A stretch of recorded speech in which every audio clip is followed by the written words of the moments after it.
ഇന്നലത്തെ നീറ്റ് എക്സാമിന് ശേഷം പലതരത്തിലുള്ള ചർച്ചകളിലേക്കാണ് പോയിക്കൊണ്ടിരിക്കുന്നത്. എക്സാം എങ്ങനെയുണ്ടായിരുന്നു? 2016 ശേഷം ഏറ്റവും ബുദ്ധിമുട്ടായിട്ട് അനുഭവപ്പെട്ട ഒരു എക്സാമാണ് 2025 നീറ്റ് എക്സാം. അത് എല്ലാവരും അനുഭവിച്ചതുമാണ്. അപ്പോൾ ആ നീറ്റ് എക്സാം അതിനുശേഷം വരുന്ന ചർച്ചകൾ നീറ്റ് 2025 കട്ട് ഓഫ് എത്രയാണെന്നുള്ളതാണ്. അപ്പോൾ നമ്മൾ കട്ട് ഓഫിനെ കുറിച്ച് ചിന്തിക്കുമ്പോൾ, ഒരു എക്സാമിനെ കുറിച്ച് ചിന്തിക്കുമ്പോൾ അതിന് 3 കാര്യങ്ങളാണ് പ്രധാനമായിട്ട് നമ്മൾ കൺസിഡർ ചെയ്യുന്നത് അതിൻ്റെ കട്ട് ഓഫ് ഡിസൈഡ് ചെയ്യാൻ വേണ്ടി. ഒന്ന്, അതിൻ്റെ എക്സാമിൻ്റെ ഡിഫിക്കൽട്ടി ലെവൽ, എന്തുമാത്രം ബുദ്ധിമുട്ടായിരുന്ന exam. 2, number of students, exam എത്ര സ്റ്റുഡൻസ് എഴുതി. 3, നമ്പർ ഓഫ് സീറ്റ്സ്, എത്ര സീറ്റിന് വേണ്ടിയിട്ടാണ് ഇത്രയും കുട്ടികൾ ആ എക്സാം എഴുതുന്നത്. ഇന്നലത്തെ എക്സാം ഡിഫിക്കൽട്ടി ലെവൽ അതിനെക്കുറിച്ച് ചിന്തിച്ചാൽ വളരെ ബുദ്ധിമുട്ട് നിറഞ്ഞ ഒരു എക്സാം ആയിരുന്നു. അത് മറ്റു വർഷങ്ങളുമായിട്ട് വ്യത്യാസമായിട്ടുള്ളത്, കഴിഞ്ഞ വർഷം നമുക്ക് 200 ക്വസ്റ്റ്യൻസ്, അതിൽ 180 ക്വസ്റ്റ്യൻസ് എഴുതിയാൽ മതി. അപ്പോൾ ടൈമിങ് സെയിം ആണ്, 180 ക്വസ്റ്റ്യൻസ് 180 മിനിറ്റ്സ്. പക്ഷേ ഈ വർഷം നമുക്ക് 180 ക്വസ്റ്റ്യൻസും 180 മിനിറ്റ്സും മാത്രമേ ഉണ്ടായിരുന്നുള്ളൂ. അപ്പോൾ അതിൽ നമ്മൾ എഴുതിയ എക്സാം എഴുതുമ്പോൾ നമുക്ക് ഒരിക്കലും 180 മിനിറ്റ്സ് കിട്ടത്തില്ല. പല ഹാളുകളിലും ക്വസ്റ്റ്യൻ പേപ്പർ കൊടുത്തത് ചിലയിടത്ത് വിവാദമായിട്ടുണ്ട്, 2:15 15 മിനിറ്റ് ലേറ്റായി എന്നൊക്കെ ക്വസ്റ്റ്യൻ പേപ്പർ കൊടുത്തത് തന്നെ. ഇനി 2 മണിക്ക് നമ്മൾ സീൽ ഓപ്പൺ ചെയ്യുമ്പോൾ ആ എക്സാമിൻ്റെ നമുക്ക് OMR ഫില്ല് ചെയ്യാൻ വേണ്ടി മിനിമം 5 മിനിറ്റ് എങ്കിലും എടുക്കും. നമ്മുടെ രജിസ്റ്റർ നമ്പർ, ബുക്ക്ലെറ്റ് നമ്പർ ഇതെല്ലാം എഴുതി ഫില്ല് ചെയ്ത് വരുമ്പോഴത്തേക്കിനും മിനിമം 5 മിനിറ്റ്. പിന്നെ മറ്റ് പ്രൊസീജിയേഴ്സ്, ഇടയ്ക്ക് ഫോട്ടോ എടുക്കുന്നു, തമ്പ് ഇംപ്രഷൻ എടുക്കുന്നു, മറ്റു പല കാര്യങ്ങളും ചെയ്യുന്നു. അങ്ങനെ എങ്ങനെ പോയാലും നമുക്ക് ഒരിക്കലും 180 മിനിറ്റ്സ് എക്സാം എഴുതാൻ വേണ്ടി കിട്ടിയിട്ടില്ല. അപ്പോൾ അവിടെ തന്നെ ഒരു ബുദ്ധിമുട്ട് നമുക്ക് അനുഭവപ്പെട്ടിട്ടുണ്ട്. പിന്നെ ഈ ക്വസ്റ്റ്യനിലേക്ക് കടന്നു വരുമ്പോൾ നമുക്കറിയാം, ഫിസിക്സ്, കെമിസ്ട്രി, ബയോളജി. ഫിസിക്സ് ഏറ്റവും ടഫായിരുന്നു, കെമിസ്ട്രി അല്പം ടഫായിരുന്നു, ബയോളജിയിലും ടഫായിരുന്നു. അപ്പോൾ 3 സബ്ജക്റ്റും ടഫായിട്ടാണ് നമുക്ക് ഫീൽ ചെയ്തത്. അപ്പോൾ 3 സബ്ജക്റ്റ് ടഫായിരിക്കുമ്പോൾ നമുക്കറിയാം ഫിസിക്സിലെ പല ക്വസ്റ്റ്യൻസും ഒരു IIT ലെവൽ ക്വസ്റ്റ്യൻസ് ആണ്. അപ്പോൾ ഒരിക്കലും സാധാരണ ഒരു +2 കാരനെ സംബന്ധിച്ചിടത്തോളം, +2 കഴിഞ്ഞ അല്ലെങ്കിൽ ഒരു വർഷം റിപ്പീറ്റ് ചെയ്ത ഒരാളെ സംബന്ധിച്ചിടത്തോളം ചില ക്വസ്റ്റ്യൻസ് അതിനകത്ത് ആൻസർ ചെയ്യാൻ പറ്റത്തില്ല. പക്ഷേ എന്നാൽ എക്സ്ട്രാ ഓർഡിനറി സ്റ്റുഡൻസ് കാണും, അവർക്ക് ചെയ്യാൻ പറ്റും. പിന്നെ അതിൻ്റെ മറ്റൊരു ബുദ്ധിമുട്ട് എന്ന് പറയുന്നത്, ആ ക്വസ്റ്റ്യൻസ് ചെയ്യാൻ പറ്റും എല്ലാവർക്കും, പക്ഷേ അതിന് നമുക്ക് ഈ 180 മിനിറ്റ്സിൽ തീർക്കാൻ പറ്റത്തില്ല, ഫിസിക്സും കെമിസ്ട്രിയും ബയോളജിയും. അപ്പോൾ ഫിസിക്സിന് വേണ്ടി നമ്മൾ ഡിവൈഡ് ചെയ്ത് വെച്ചിരിക്കുന്ന സമയം കാണും, അത് കൂടുതൽ സമയം എടുത്തിരിക്കാം. അതുകൊണ്ട് പലർക്കും കംപ്ലീറ്റ് ആയിട്ട് ചെയ്യാൻ പറ്റിയില്ല. അങ്ങനെ വരുമ്പോൾ ഒരു മാക്സിമം 45 ക്വസ്റ്റ്യൻസ് എന്ന പോസിബിലിറ്റി അവിടെ കുറവാണ്. ആവറേജ് സ്റ്റുഡൻസ് അല്ലെങ്കിൽ എബോവ് ആവറേജ് സ്റ്റുഡൻസ് ഒക്കെ എടുക്കുമ്പോൾ അവർക്ക് 45 ക്വസ്റ്റ്യൻസ് ചെയ്യാനായിട്ട് സാധിച്ചിട്ടില്ല. അപ്പോൾ അവിടെ തന്നെ ഒരു 10 ക്വസ്റ്റ്യൻസ് അല്ലെ 5 ക്വസ്റ്റ്യൻസിന്റെ കുറവ് വരികയാണ്. ഇനി കെമിസ്ട്രിയിലേക്ക് വരുമ്പോൾ ചില ക്വസ്റ്റ്യൻസ് NCERTക്ക് അല്ലെങ്കിൽ ഔട്ട് ഓഫ് NCERT അല്ലെങ്കിൽ അല്പം ഡിഫിക്കൽട്ടി ലെവലുള്ള ക്വസ്റ്റ്യൻസ്, അങ്ങനെ പല കാറ്റഗറി ആയിട്ട് ക്വസ്റ്റ്യൻസ് ഉണ്ടായിരുന്നു. അപ്പോൾ അത് വരുമ്പോഴും നമുക്ക് 45 ക്വസ്റ്റ്യൻസ് എന്നുള്ളത് എല്ലാവർക്കും അറ്റൻഡ് ചെയ്യാൻ പറ്റുകയില്ല.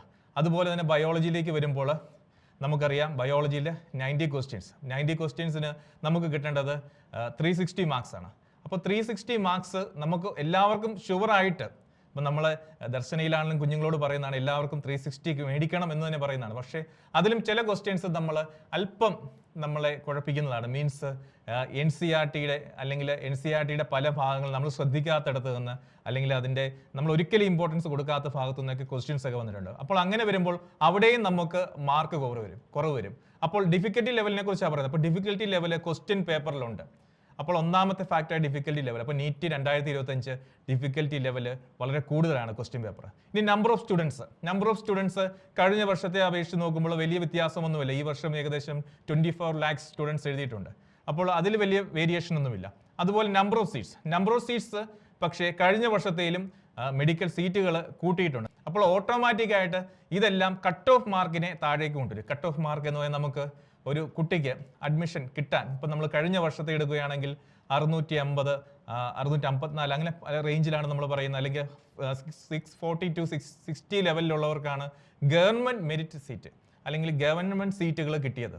അപ്പോൾ ഈ വർഷത്തെ അത് വെച്ച് നമ്മൾ കാൽക്കുലേറ്റ് ചെയ്യുമ്പോൾ ഒരിക്കലും 650 അല്ലെങ്കിൽ 660 ആവശ്യമില്ല മെറിറ്റ് സീറ്റിൽ അഡ്മിഷൻ കിട്ടാണ്ട്. അപ്പോൾ ഈ വർഷം കിട്ടണമെങ്കിൽ ഏകദേശം 540. ആ 540 എന്ന് പറയുന്ന കണക്ക് അതിൻ്റെ കൂടെ ഒരു പ്ലസ് ഓർ മൈനസ് നമുക്ക് ആഡ് ചെയ്യാം 20.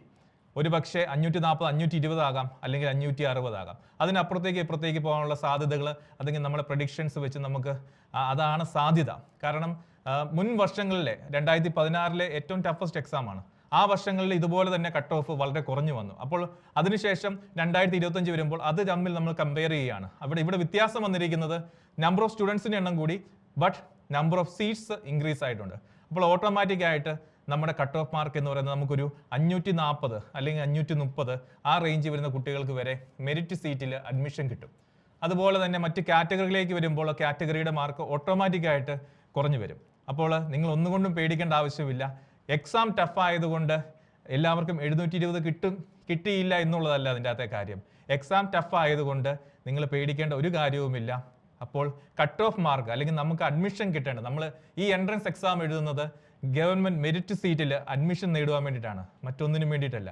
അപ്പോൾ നമ്മൾ ആഗ്രഹിക്കുന്നിടത്ത് നമുക്ക് അഡ്മിഷൻ കിട്ടാനുള്ള സാധ്യതകൾ വളരെ കൂടുതലാണ്. കാരണം ഇന്ത്യ മുഴുവൻ എഴുതിയ ഒരു എക്സാമാണ്. ഇതിൽ എല്ലാ കുട്ടികൾക്കും ഓൾമോസ്റ്റ് എല്ലാവർക്കും ഒരുപോലെ ഡിഫിക്കൽറ്റി ആയിട്ട് തോന്നിയ ഒരു എക്സാമാണ്. അപ്പോൾ അതുകൊണ്ട് നിങ്ങൾ ഒരു കാരണവശാലും പേടിക്കേണ്ട ആവശ്യമില്ല. നമുക്ക് ജൂൺ 14-ാം തീയതിയാണ് എൻ്റെ ഇപ്പോൾ പറഞ്ഞിരിക്കുന്ന ടെൻറ്റേറ്റീവായിട്ട് റിസൾട്ട് വരുന്നത്. അപ്പോൾ തന്നെ നമുക്ക് അതിൻ്റെ കട്ട് ഓഫ് കൃത്യമായിട്ട് എത്ര മാർക്കെന്ന് മനസ്സിലാവും. അപ്പോൾ അതുവരെ നമുക്ക് കാത്തിരിക്കാം. കാരണം ഒരു വർഷം നമ്മൾ അല്ലെങ്കിൽ 2 വർഷം റിപ്പീറ്റ് ചെയ്ത് അല്ലെങ്കിൽ പഠിച്ച് ഇതിനു വേണ്ടി കാത്തിരുന്നവരാണ്. അപ്പോൾ ഇനി ഒരു മാസം കൂടി നമുക്ക് ഇതിനു വേണ്ടി കാത്തിരിക്കാം. അപ്പോൾ റിസൾട്ട് വരും. റിസൾട്ട് വന്നതിന് ശേഷം നമുക്ക് അതുമായിട്ട് ബന്ധപ്പെട്ട കാറ്റഗറിയും അതുമായിട്ട് ബന്ധപ്പെട്ട മാർക്കുകളും എല്ലാം കൃത്യമായിട്ട് നമുക്ക് കിട്ടും. ഇപ്പം നമ്മൾ എല്ലാവരും പറഞ്ഞുകൊണ്ടിരിക്കുന്നതിൻ്റെ പ്രഡിക്ഷൻസ് ആണ്. ആർക്കും ഇതിനെക്കുറിച്ച് കൃത്യമായിട്ട് പറയാനില്ല. നമ്മൾ ജസ്റ്റ് പഴയ റിസൾട്ടുകൾ വെച്ച് ഒരു ഇവാലുവേഷൻ നടത്തുകയാണ്. അപ്പോൾ നമ്മൾ അതിൽ പതറിപ്പോകരുത്. നമ്മൾ റിസൾട്ട് വരുന്നിടം വരെ കാത്തിരിക്കുക. എന്താണെങ്കിലും നമ്മൾ ഇതുവരെ കാത്തിരുന്നു. റിസൾട്ട് വരുന്നിടം വരെ കാത്തിരിക്കുക. അപ്പോൾ തീർച്ചയായിട്ടും എല്ലാവർക്കും തന്നെ, അതായത് നമ്മളിപ്പോൾ കഴിഞ്ഞ വർഷങ്ങളിൽ 720 680 മാർക്കുകൾ കിട്ടിയതുപോലെ തന്നെ ഒരു അഡ്വാൻറ്റേജ് ആണ് നമുക്ക് 540 വരും, 550. അതുകൊണ്ട് കുഞ്ഞുങ്ങളെ, മാർക്ക് കുറഞ്ഞു എന്ന പേരിൽ നിങ്ങൾ ആരും വിഷമിച്ചിരിക്കരുത്. മാർക്ക് കുറയുമ്പോൾ മാർക്ക് മാത്രമേ കുറഞ്ഞിട്ടുള്ളൂ, കട്ട് ഓഫ് അതിൻ്റെ കൂടെയും കുറയുന്നുണ്ട്. അപ്പോൾ മാർക്ക് ഇതിന് പ്രൊപ്പോർഷണലാണ്, കട്ട് ഓഫും മാർക്കും തമ്മിൽ. അപ്പോൾ അതുകൊണ്ട് നിങ്ങൾ യാതൊരു കാരണവശാലും ടെൻഷൻ അടിക്കരുത്, അല്ലെങ്കിൽ വിഷമിച്ചിരിക്കരുത്. ചിലർക്കൊക്കെ ടെൻഷനാണ്, ചിലരൊക്കെ എന്താ പറയുന്നത്, എന്തിനു പഠിച്ചു, ഒരു വർഷം വെറുതെ വേസ്റ്റായി പോലോ എന്നൊക്കെ ചിന്തിക്കുന്ന കുട്ടികളുണ്ട്. അപ്പോൾ അവരോടെല്ലാം പ്രത്യേകിച്ച് പറയാനുള്ളത് ഇതാണ്: നിങ്ങൾ മാർക്ക് വരുന്നിടം വരെ കാത്തിരിക്കുക. ഏകദേശം ജൂൺ 14 അല്ലെങ്കിൽ അതിനടുത്ത ദിവസങ്ങളിൽ. അതിനുശേഷം തീരുമാനിക്കുക. അതുവരെ പലരും പല രീതിയിലുള്ള കാര്യങ്ങൾ പറയും. പക്ഷേ നമുക്ക് NTA കൃത്യമായിട്ട്, അല്ലെങ്കിൽ ഈ ടെസ്റ്റ് നടത്തിയ ഏജൻസ് കൃത്യമായിട്ട് അതിന് വേണ്ട മാർഗരേഖകൾ നൽകിയിട്ടുണ്ട്. അവരതിൻ്റെ ബാക്കി പ്രൊസീജിയേഴ്സും നമുക്ക് പറഞ്ഞു തരും. അപ്പോൾ അതുകൊണ്ട് കട്ട് ഓഫ് മാർക്ക് കുറവായിരിക്കും എന്ന് മാത്രം നമുക്ക് പ്രെഡിക്റ്റ് ചെയ്യാം. അതാണ് ഏകദേശം ഞാൻ പറഞ്ഞത്. 540 കൂടെ ഒരു +or-20, അല്ലെങ്കിൽ 560 ആകാം, 520 ആകാം. മാർക്ക്, കട്ട് ഓഫ് മാർക്ക് കഴിഞ്ഞ വർഷത്തേലും കുറവായിരിക്കും എന്നുള്ള കാര്യത്തിൽ നമുക്ക് എല്ലാവർക്കും ഉറപ്പുണ്ട്. അതുകൊണ്ട് നമുക്ക് ജൂൺ മാസം പകുതി അല്ലെങ്കിൽ ജൂൺ 14-ാം തീയതി അതിനടുത്തുള്ള ദിവസം റിസൾട്ട് വരും. അതുവരെ കാത്തിരിക്കാം. തീർച്ചയായിട്ടും നിങ്ങൾക്ക് എല്ലാവർക്കും റിസൾട്ട് കിട്ടും, നല്ല റിസൾട്ട് കിട്ടും. നിങ്ങൾ ആഗ്രഹിച്ചെടുത്ത് പഠിക്കാനുള്ള അവസരവും കിട്ടും. അതുകൊണ്ട് മാർക്ക് കുറഞ്ഞതിൻ്റെ പേരിൽ ആരും സങ്കടപ്പെടേണ്ട, ആരും അതിൻ്റെ പേരിൽ എന്താണ് വിഷമിക്കേണ്ട ആവശ്യമില്ല. കാരണം നമ്മൾ വീണ്ടും പൊരുതിക്കൊണ്ടേ ഇരിക്കുകയാണ്. അപ്പോൾ തീർച്ചയായിട്ടും എല്ലാവർക്കും എല്ലാവിധ ആശംസകളും. എല്ലാവരും ക്വസ്റ്റ്യൻ പേപ്പറൊക്കെ നോക്കി എന്ന് വിചാരിക്കുന്നു, അതിലെ ആൻസേഴ്സൊക്കെ മാർക്ക് ചെയ്തെന്ന് വിചാരിക്കുന്നു. ചിലരൊക്കെ സങ്കടം കാരണം നോക്കിയിട്ടില്ല ക്വസ്റ്റ്യൻ പേപ്പർ. എക്സാം ഹാളിൽ നിന്ന് പുറത്തിറങ്ങുമ്പോൾ തന്നെ പലരുടെയും ക്വസ്റ്റ്യൻ പേപ്പറൊക്കെ മടക്കി പിടിച്ചിരിക്കുന്നത് കണ്ടു. അതൊന്ന് തുറന്നു നോക്കാനുള്ള ഒരു മനോധൈര്യം പോലുമില്ല. പക്ഷേ നിങ്ങൾക്ക് അതിനുള്ള ശക്തി കിട്ടും. നിങ്ങൾ ക്വസ്റ്റ്യൻ പേപ്പർ നോക്കുക. ഈ പതിയെ സമയമെടുത്ത് ക്വസ്റ്റ്യൻ പേപ്പറൊക്കെ നോക്കി ഓരോ ആൻസറും കണ്ടുപിടിക്കുക.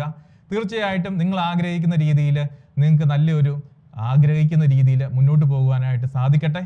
അപ്പോൾ എല്ലാവർക്കും all the best. Thank you.